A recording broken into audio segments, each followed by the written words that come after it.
he stays at the quarry, shaping huge blocks of stone to be used in the construction of the king's castle. He and his wife had two small children, a boy and his twin sister. Although they didn't have much money, they loved each other very much, and they all lived happily enough in a comfortable cottage on the edge of a great forest. What is wrong with me? One day, the man's wife died, leaving him to look after the two children all by himself. The man did his best to care for them, but he knew a quarry was no place for children, and he was forced to leave them alone in the cottage while he walked. The man knew that it was important for children to have a mother, and he worried about them being left all by themselves for so many hours a day. So, he married a young woman who agreed to take care for the children and to raise them as her own. At first, the woman was a loving stepmother to the children. However, over the next several years, the woman decided that she wanted children of her own, and she began to resent the responsibility that the boy and the girl represented. She neglected and often beat the twins, and wanted nothing more than to be rid of them. One day, she devised an evil plan to rid herself of unwanted stepchildren. "Children," she said to the twins, "you have been so good that I have decided to send you to visit my grandmother, who lives in a beautiful cottage deep in the forest. She loves children and will give you the best of everything she has." But the boy said, "Father told us that an evil witch lives in the forest, in a horrible hut, and that she hates children. He told us never to go into the forest." "Nonsense," snapped the stepmother. "My grandmother is not a witch, and nothing can happen to you in the woods. Now, gather your things ready for your journey." The twins were frightened and wanted to wait for their father to return from his work, but the stepmother insisted, and soon the twins found themselves standing, "I'm hungry," on the path that led into the dark and gloomy trees. They were afraid of entering the woods alone, but knew the stepmother would be angry if they disobeyed. With a sigh, the children entered the dark and foreboding woods. The children walked for a time, their eyes gradually adjusting to the gloom. After a while, they saw the figure of a woman walking just ahead of them. She was wrapped in a cloak and was walking slowly with her head down as though looking for something. The girl turned to her brother. "Do you think that's the witch?" she whispered. "I don't think so," he replied. "Perhaps she's our stepmother's grandmother." "How will we know?" the girl said. "Oh, we'll just have to ask her," the boy said. And so the children approached the cloaked figure. "Excuse me," the little girl said, "but are you the lady who lives in the beautiful cottage?" The woman turned quickly with a surprised look on her face. The children were relieved to see that she was quite lovely, not like a witch at all. "No, dear child," the woman said with a small, sad smile. "I'm afraid that no one lives in these woods except for the evil witch." "But what can we do?" cried the boy. "Our stepmother has sent us to stay with her." "Your stepmother has sent you to your deaths," the woman witch likes nothing better than to eat children like you. Then we must go back. That is not possible, the woman said. Once you enter the witch's wood, there is no going back. Even the trees themselves will prevent you from returning. I myself can only come here for short periods of time, and only to search for the flowers I need for my healing potions.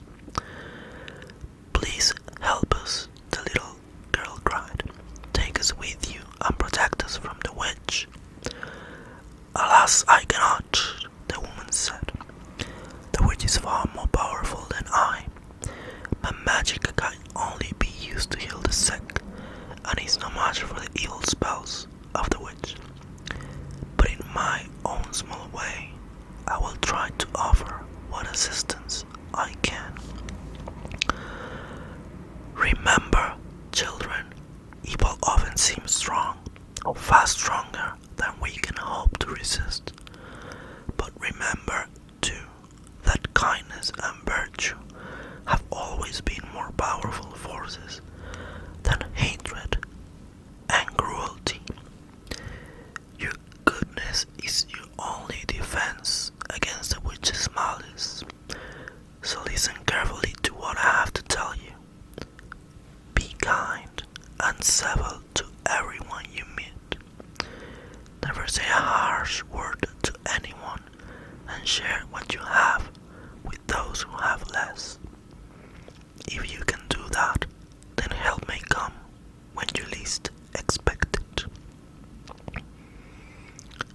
From beneath her cloak, the woman took a small basket. She opened it to reveal a small bottle of milk, 2 small loaves of bread, and a quantity of ham. This is all the help I can provide for you, the woman said. If you remember what I have said, it should be enough. In the distance, they heard the barking of a dog. I have already stayed too long, the woman said. I must go. Good luck, children. And with that, she disappeared into the woods. The children were frightened, but they knew that they had no choice but to continue on. They walked until they came to an old wooden fence. The fence itself was nearly falling down, and a decrepit gate stood half open. Beside the gate, a huge, skinny dog sat watching them with its red eyes. Its lips curled in a snarl as they approached, but it let them pass through the gate and into the yard. The yard was a mess, with ugly weeds growing up between the dead yellow grass. To one side of the hut stood a large oven, blackened with smoke. The hut itself was old and falling apart, its roof falling in and its windows greasy. A large black cat sat on the porch near the front door. It studied them with green eyes as they stepped on the porch. Said the cat. To children, we don't get many children around here, and those that do come don't stay very long. Well, no matter, I will let my mistress know that you are here. And with that, the cat jumped up and grabbed the cord that rang the bell. A harsh, ugly voice erupted from inside. What is that infernal noise? Who dares to disturb me? Please, said the boy, his voice trembling. My sister and I were sent by your stepmother. She said that we are supposed to stay with you. After a few moments, the door opened to reveal the ugliest woman the children had ever seen. Her hair looked like it hadn't been washed in weeks. A large wart sat on the end of her nose, and 2 long coarse hairs sprouted from it. When the witch saw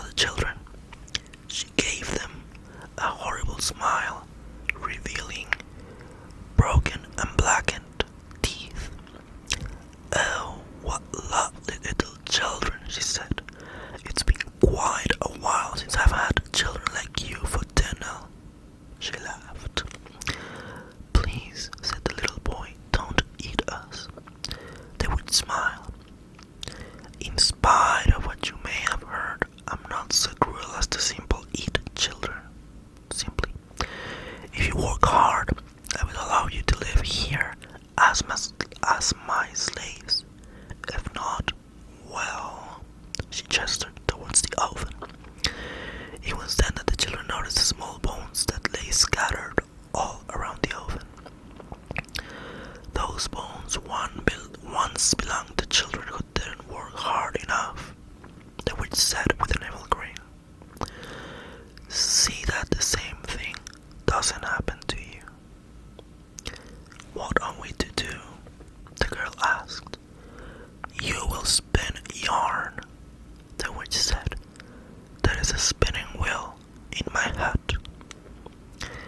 And you, she said, pointing to the boy, will carry water from the well to the cistern. You will use this, she said, and handed him a sieve. I have some things to attend to in the woods. If you have finished our jobs, by the time I return at nightfall, you may continue to live here. If not, the witch gestured meaningfully towards the oven. At that, the witch grabbed her broom and disappeared into the forest. The little girl began to cry. I don't know how to spin yarn, she said. You have to try, the boy said. Remember what the lady in the woods told us. You go inside, and I'll start carrying water from the well. The girl went into the hut and sat down with the spinning wheel. She had no idea what she was supposed to do, and I felt lost and desperate. As she sat there crying, a small mouse appeared from a hole in the wall. Why are you crying, little girl? It said. Because I have to spin yarn before the witch returns, and I don't know how to do it. The mouse thought for a moment. I see you have some bread. Give me some, and perhaps I can help you. The girl took one of the loaves of bread and broke off a few small pieces, which laid on the floor next to the mouse.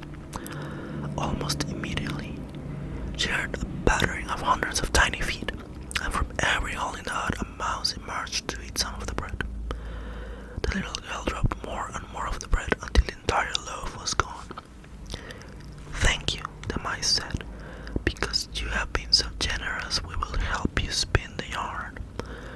We have watched the witch from her little holes, and we know what to do. And the mice began to spin the yarn for the little girl. The girl went outside to find her brother crying inconsolably. I can't carry the water, he said. It pours out of all the holes before I can take it into the hut. Just then they heard the rustling of many wings, and a flock of wrens came down from the sky and landed in the yard. We see that you have some bread. If you share it with us, we will help you. As the boy and the girl gave the birds pieces of the last loaf of bread until there was nothing left. We know where you can find some clay, the bird said. We will show you, and you can use it to fill the holes in the sieve. The birds flew into the air and began to lead the children to the clay. As they started to follow, the dog stood in their path and began to growl. Where do you think you're going? It said. Please, said the girl, we need to find some clay to make the sieve watertight. If not, the witch will eat us when she returns. I'm very hungry, said the dog. Do you have any more bread? No, but we have some ham. Ham? That sounds delicious, said the dog. So they gave the ham to the dog, which let them go as he happily ate the delicious meat. The children found the clay and returned to the hut. The boy filled the holes in the sieve and then began to carry water from the well to the cistern. He had just finished filling it when the witch returned. Well, I'm sure that you children were too lazy to finish the jobs I gave you, she said. I suppose I don't have any choice but to cook you in my oven. Which one should I eat first? But we finished everything you told us to do, the children cried. What? Said the witch. But that's not possible. So the children showed her the water in the cistern my headspun. She said, I don't know how you did it, but I said you have done your work well enough for today. But tomorrow, I will find something even more difficult for you to do, and if you fail, you will go straight into the oven. The witch took the children into the hut and told them that they could sleep on the floor. She ate a dinner without sharing any with the children, and then said, I'm going to sleep now. Don't even think about leaving this hut. If you do, my God will scratch your eyes out. She disappeared into another room, and soon the children could hear her snoring. I'm so hungry, said the boy. I wish we still had some bread and ham. It can't be helped, the girl said. If we hadn't shared it with the animals, the witch would have eaten us. At least we still have the milk, the boy said, reaching for the bottle. Wait, the girl said. The witch said that tomorrow she will give us even more difficult things to do.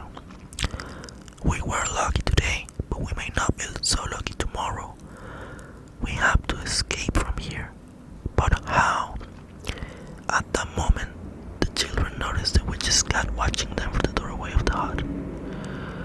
I see that you are in a difficult position, the cat said. Perhaps I can help you. I see that you have some milk. If you share it with me, I will tell you something important. So the children poured the bottle of milk into a saucer and gave it to the cat. After it drank all the milk, the cat said, I have been with a witch for many years, and I know where she keeps her potions. The cat jumped up onto a cabinet and opened the door with its claws. Look, it said, this potion will cause a white river to form when you pour it on the ground, and this one will cause a group of trees to appear. With these, you should be able to escape from the witch. The children thanked the cat and then carefully left the hut. They crossed the yard, went through the gate and past the dog and entered the forest. It was dark in the woods, but the moon provided enough light for the children to make their way slowly through the trees. Suddenly, a shadow appeared before them, a large birch tree with branches that blocked their path. None shall pass here, the tree said. Please, said the girl, the witch will eat us if we don't get out of these woods. The tree thought for a moment. I see that you have a basket that is wrapped in ribbons, I said. If you tie up my branches, I will let you pass. And the children used the ribbons to tie up the branches and then continued on their way. At that moment, the witch awoke with the sensation that something was wrong. She got up and found that the children were no longer in the hut. The cat lay on the floor near the door, watching her with its green eyes, as it waved its tail back and forth. Where are the children? The witch demanded. Why didn't you scratch their eyes out? The cat hissed. I have served you all these years, and you never threw me so much as a bone, but the children gave me their milk, even though they were hungry. The witch was angry and went out of the hut. She saw the gate open and the dog sitting beside it. Where are the children? The witch said. Why didn't you stop them? I have served you many years, the dog growled, and you never gave me so much as a hard crust. But the children gave me their ham. I'm itching again. Furious now, the witch continued down the path and into the forest. When she came to the birch tree, she said, Where are the children? Why did you let them pass? The birch tree rustled its leaves angrily and said, I have served you longer than I can say with twigs for your broom, and you never even used a bit of old twine to lift my branches from the cold ground. But the children tied them up with bright ribbons. Upon hearing this, the witch screamed in anger and frustration and began to chase after the children. could hear her coming through the forest much faster than they could move, and knew that she would soon catch them. They began to run, but from behind them they heard the horrible voice of the witch. "Aha!" the witch said. "I can see you now. You can't escape from me." The children knew that the witch was almost upon them, so the little girl opened the first potion that the witch's cat had shown her and poured it onto the ground. Almost immediately, a wide river appeared, cutting them off from the witch. The witch stared in surprise, then gave an evil laugh and said, "Do you really think that will stop me?" She climbed on her broom and began to fly over the river. The children turned and began to run, but from behind they could hear the sound of the witch's broom as it brushed against the ground. They turned and saw the witch was very close. In desperation, the girl took out the second potion and poured it over the ground. Instantly, a stand of trees sprung up, their branches reaching towards the witch. She was moving too quickly to stop, and the branches grabbed her and pulled her down on the ground. Sorry, she struggled, but soon realized that she had lost. Had no choice but to return to her miserable hut, empty-handed. A short time later, the children arrived at their father's cottage, near the edge of the woods. Their father was waiting for them, sick with worry. When he saw their ripped clothing and scratched faces, he cried out, "What has happened to you?" The children told him about their ordeal and how their stepmother had sent them to the woods to live with the witch. Upon hearing this, the father became so angry that he threw the stepmother out of the house, and from that day forward, he never allowed another stranger into the house.